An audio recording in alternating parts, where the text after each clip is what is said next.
Panibagong araw, panibagong buhay, kahananda na naman. Nandito tayo, kasama ko si Baby Jacob. Yan, mga kamamaw, ngayong araw is Friday.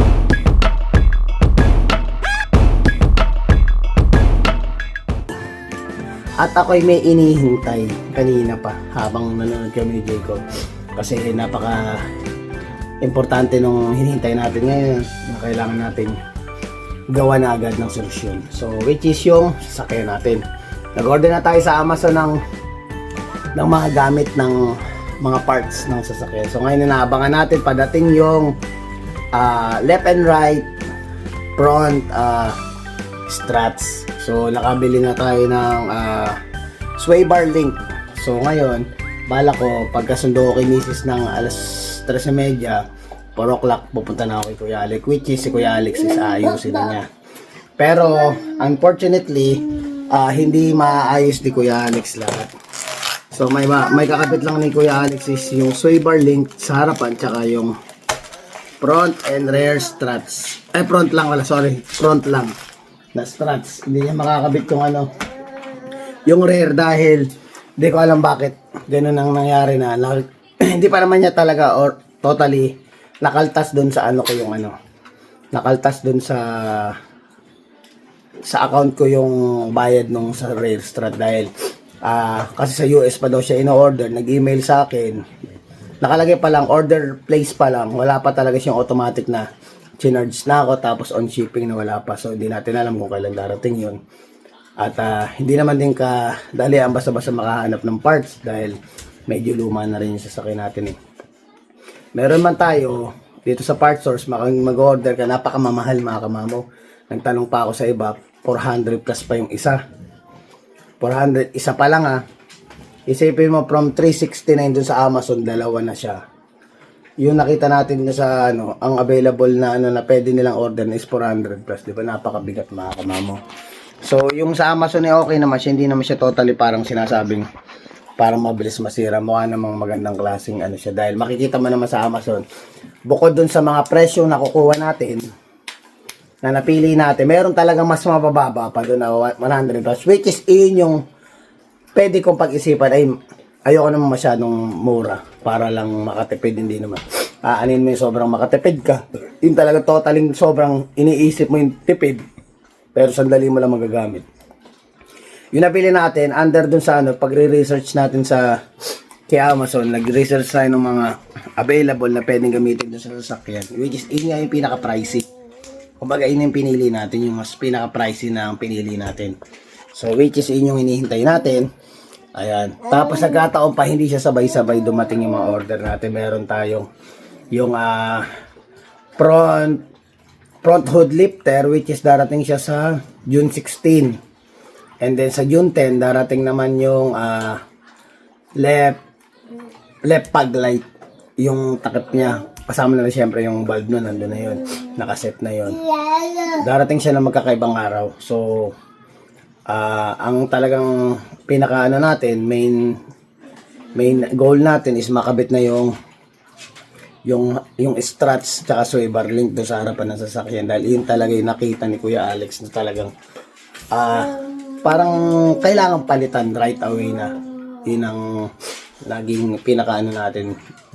Kailangan nating kumbaga emergency na yun Kailangan natin para at least hindi tayo hindi tayo nag-iisip na pag nagdadrive tayo kasama natin itong anak natin hindi pa napapalitan. Sana maayos na nga yun. Padating na siya, dadali natin kay Kuya Alex. Kaya ako nakatutok ako sa sa cellphone ko, baka right away anytime darating na yung item na gagamitin natin para sa ating sasakyan. Until now mga kamama, wala pa. Alas 3 na, di pa dumarating yung stress na inaabangan ko. Wala kanina pa umaga, inaabangan ko na siya dahil nga alas 4. Dadaling ko siya kay Kuya Alex, susundo ako ng 3:30 para magawa na sana ngayong gabi. Nakalagay naman out of delivery na, syempre maagapan mo na alas 3. Ang inaano ko lang sana bago mag 4 o'clock para at least mamayang gabi maayos na ni Kuya Alex yung sasakyan dahil ang hirap din ng walang gamit na sasakyan Katulad niya, kung dadalhin ko kay Kuya Alex, wala kami sasakyan bukas, diba? So kung maayos nga ni Kuya Alex mamayang gabi yung sasakyan, Di bukas ng umaga, pag ano, tawag siya, ko pick upin na yung sasakyan, di ba? At may pasok na tayo sa Sunday. And then, tinatry ko pa rin mag-order sa Amazon. Wala talagang ano eh. Ang hirap hanapin ng rare strat na yung sasakyan natin.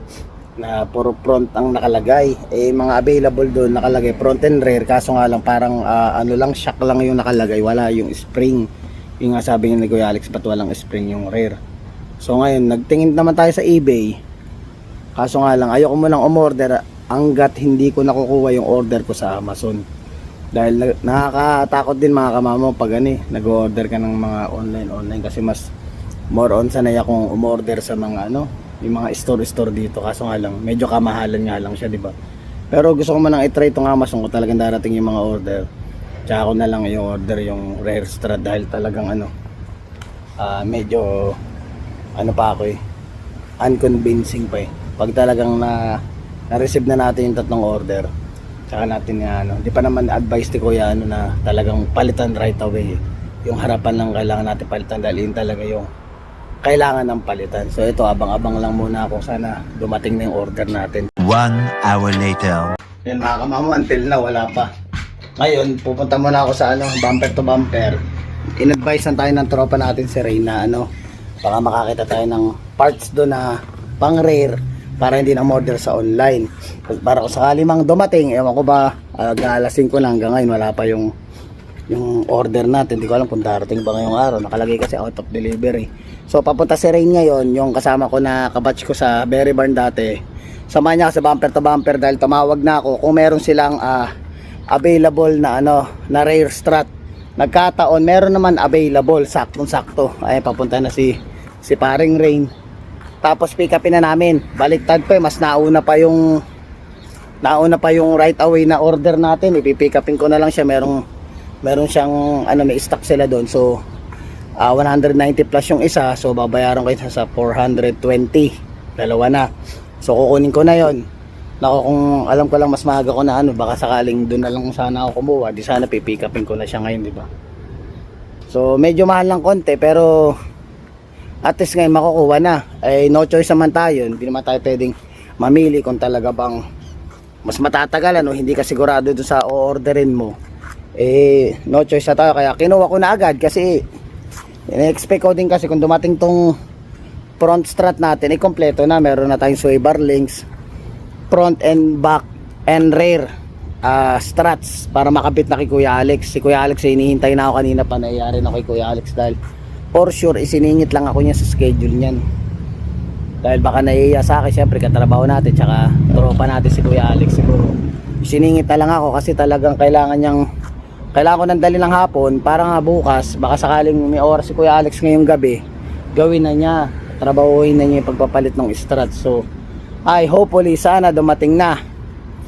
Ako ang tagal kong hinihintay nung halos parang nabaliw na si Kamamo kakasilip ng camera. Halos sumakit na ulo kakaabang. Lagi nakalagay lang out of delivery. Eh wala man ako na-experience sa mga ganyang senaryo na biglang magbabago ng ay si Renata yung puting sasakyan. Wala naman ako senaryo na na parang nagkamali or na-delay. Kasi kung na-delay naman, magme-message naman yun eh. Ganda ng Outlander. Ay maganda yun, Outlander, pero Forerunner ang gusto natin. So, pasok tayo sa loob ng ng sasakyan ng Pogi.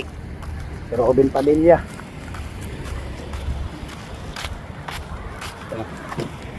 Ito parang akala ko artista yung may-ari eh.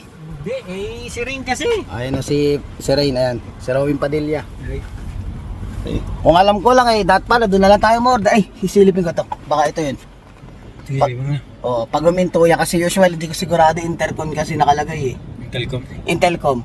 Pag Intelcom, mga ganyan lang yun, di ba? Ayun ito. Ito baka ito na. Ito mga kamamo. Tumakto dahil lang Rain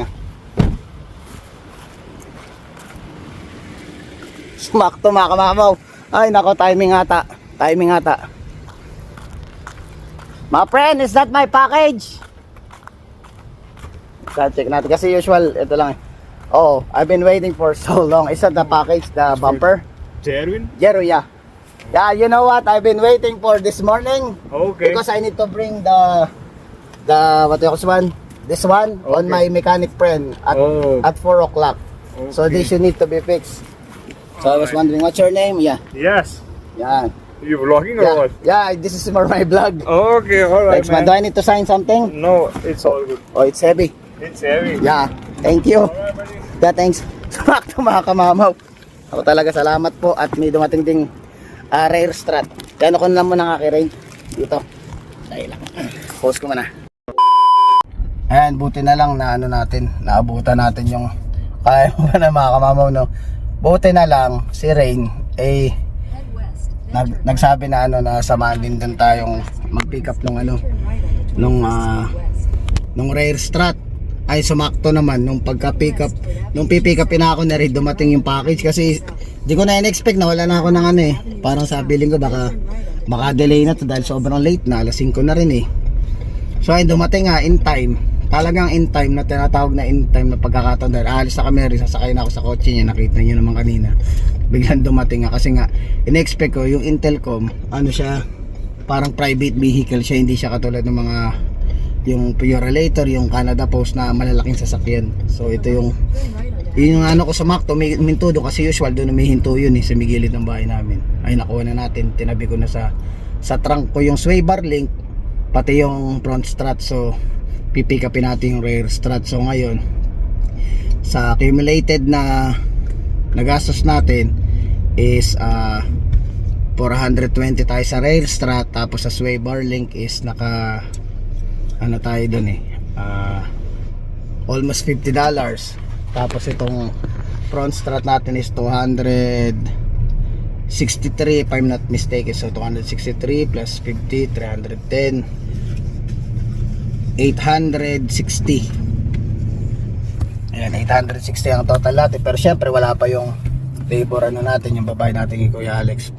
Pero okay, 860 kaysa dun sa nakaraan yung sa part source kasi sinabi rin ano, parang 1,150 yung apat, yung lahat ng bibili natin 1,150 na yun. So 860 tapos dadagdag mo nga yung sa labor, sabihin din natin alam, pero kahit pa paano nakatipid tayo, pambayad natin sa labor yung ano, yung natira na dapat na 1,150 dun kung sa part source natin na order yung ano, yung parts ng sasakyan. So ayan, drive muna kami ni Waring Green. Ganda ng sasakyan, pang ano eh, pang artistahin eh.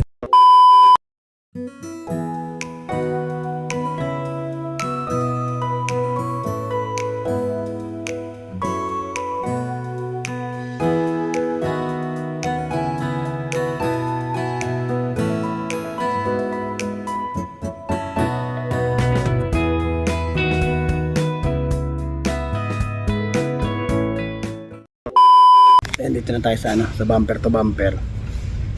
Ayun, may mga ano gamit ng ano, sasakyan. Tsaka ano dito, maganda dito. Naalala ko nung bumili ako dati, bumili ako ng pan-change oil, yung premium na Castrol. Ayan. So natatanda ko siya, pangalang beses ko siya nagpunta. So may pinuntahan lang yung ano, yung mag-ano sa akin. Nalagay yung camera. Okay. I'll grab this for you. Yeah, this my friend is only for my vlog. Yeah, just to make sure. Ay, ikagrab na pala niya yung ano. Kukunin na niya yung item. Ay nako, Panginoon, nagpapasalamat ako, sabi. Alam niyo talaga mga kamamaw, sobrang nandun palagi. Parang may angel na darating sa akin. Although syempre nakakapagod mga kamamaw, hindi rin biro, maghapon ko hinintay yung struts natin. Sumakto na makakalain mong papunta na dapat ako dahil si Rain nagsabi lang na sasamahan niya ako. Ako siya drive na ako, papunta na ako gamit ko yung sasakyan ko. Kaso nga lang, biglang tumawag si Rain na pupunta nga daw siya, so umuwi ako. So inyo yung senyalis mga kamamisipin mo, inyo yung senyalis kung dumiretso ako kanina, hindi ko maaabutan yung package, baka mamaya syempre iwanan lang sa labas yun eh. Ay si Mrs. tsaka si Jacob ay natutulog sa bahay. So sumakto naman dumating si Rain, di ba? Pagdating ni Rain, sasakay pa lang ako, dumating yung package sa gilid, di ba? So ibig sabihin, gusto ko pa rin yung makuha ko in person na automatic safe agad yung item natin. So yun yung mga senaryo na akala alam mo yung parang talagang para ano, tatapat talaga sa'yo. Kaya nakakaano lang din, nagpapasalamat ako kahit pagod ako, kakahintay.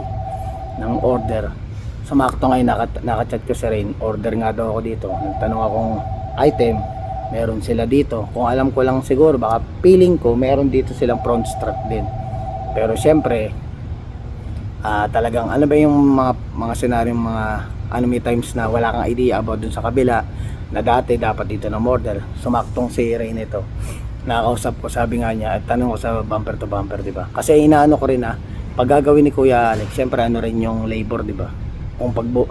Kung paghihiwalayin ko pa ng dalawa, ay ngayon nga yung isa, hindi natin makukuha. Tataray natin kahit ako na lang magkabit nung cover nung ano, o papalitan ko na yung buong paglight. Yung sa ano naman, yung hood lifter, madali lang naman yun, isang screwan lang naman yun. So order natin.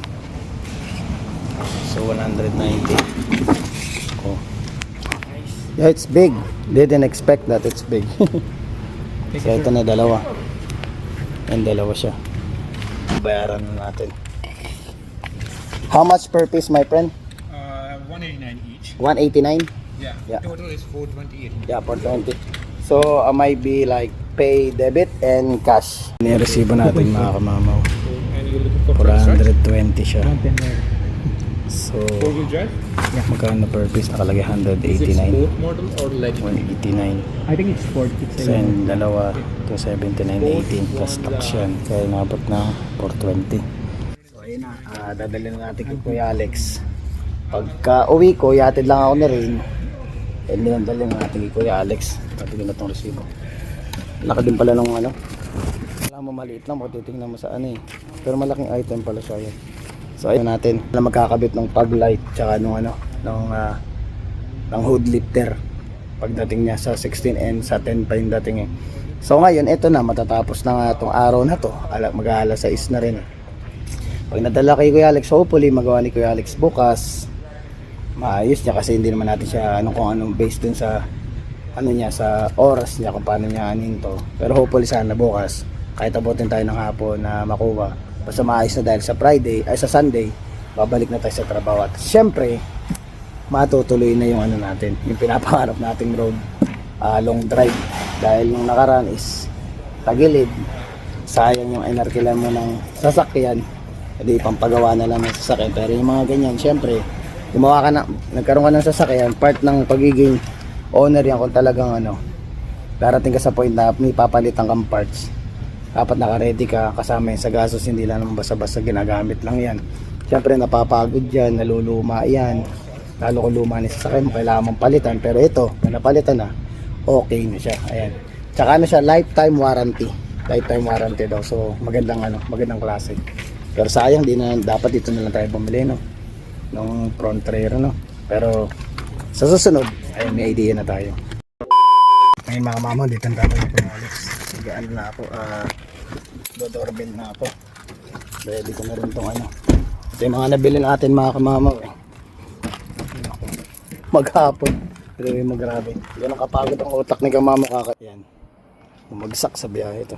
Ito yung in-order natin na sa online na dalawang front strut, dalawang rear strut, tsaka dalawang sway bar link. So ayan, pleto na siya. Hintayin na lang natin magkabit ng mga susunod yung mga natira. Pero at least ngayon yung priority natin, dumating na lahat ng isang bagsak para isang gawaan na lang si Kuya Alex. Tanggalin ko na lang yung stroller ng anak ko yan. Iwanan natin sa sakit dito. Baka yatid na lang ako si Kuya Alex. Doorbell muna ako. Ayan. Mukhang wala pa si Kuya Alex. Hintayin ko. Mukhang lumabas eh. Yan actually, yung bahay ni Kuya Alex eh. Ganda ng ano niya. Ganda ng pwesto niya.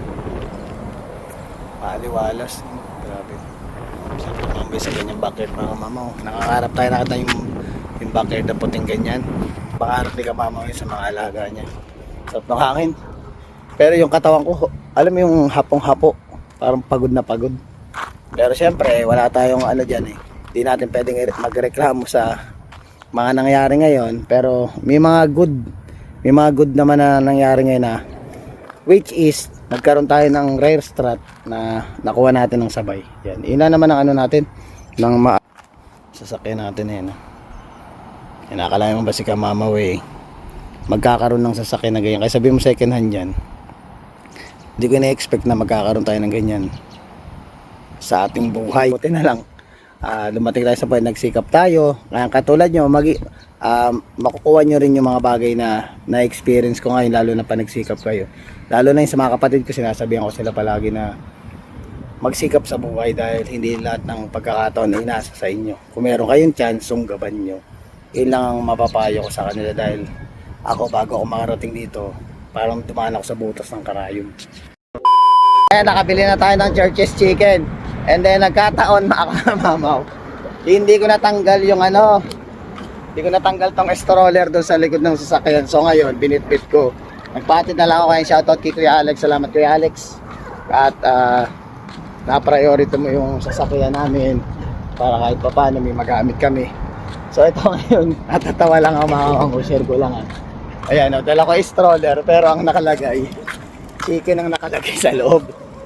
So ayan, layo nung lalakarin natin from here pauwi ng bahay. So dito na tayo daman at hindi ko kabisado yung dito na dadaan. So ayun, dito na tayo dadaan sa nakakatawa lang kasi kadalasan minsan mga kamaw hindi naman sa hindi naman na tayo nangungutya ng tao. Minsan nakakata tayo ng mga Canadian o mga First Nation minsan naglalakad. Bitbit nga stroller tapos hindi naman baby yung laman. So ngayon parang ganun ako ngayon. Bitbit ko siya. Ang alaman, Church's Chicken dun sa Ay nako. Kasi nga nagpababa na ako kay Kuya Alex, alangan namang pahintay ko pa kay Kuya Alex yung order ko bago siya umalis, di ba? Pinauna ko na siya kanina. And then para at least late na rin 6 o'clock na rin mahigit niya nakuha yung sasakyan ko. So hopefully, ayun na. Nandun na sa point yung pakaramdam ko ngayon na medyo na ako.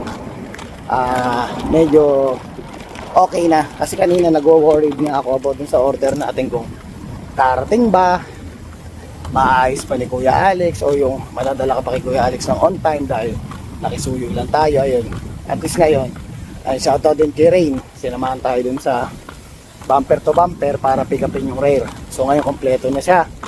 So hopefully ang dasal ko na lang is wala na maging aberya o mga extra paalitin pa dun sa parts ng sasakyan natin. So sana pag naayos na to, sana okay na lahat. At the same time, matuloy na rin yung long drive. Dahil para sa akin kasi regalo ko sa business ko din yun. Dahil tagal-tagal na rin niya dito sa Saskatoon, Canada. 6 years na siya.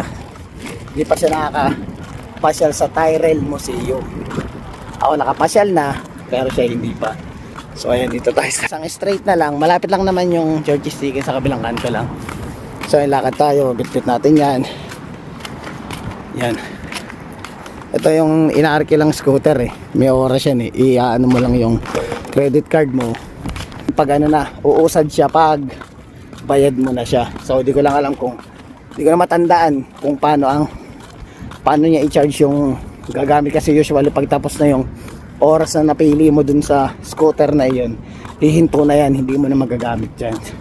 So kung saan mo siya abutang huminto, iwanan mo na lang doon. Pati yung ang medyo nakakaano lang gamitin dyan yung helmet kasi syempre kung sino gumagamit yan, di ba? Kasi sa ulo mo. So yun na, natapos na naman ang ating buhay Canada. So maraming salamat sa inyo. Sana na-enjoy nyo tong vlog. And then update. Sana maayos na yun. Pag naayos na yung sasakyan, isa ginawa na si Kamamuay. Maraming salamat sa pagsama nyo sa akin ngayong araw na to. Sobrang sumakit talaga ang ulo ko kakahintay na nagdadalawang isip ko. Hindi na sa parang nawawalan akong pag-asa na dumating o baka makuha yung natin. Ang talagang iniisip ko is ma-deliver ko on time kay Kuya Alex dahil yun tayo ay nakisuyo lang. So maraming salamat sa inyong panonood. Paki-like at then paki-share nyo lang din itong video kung nagustuhan nyo. Maraming salamat. Panibagong araw at panibagong buhay Canada naman mga kamama. See you!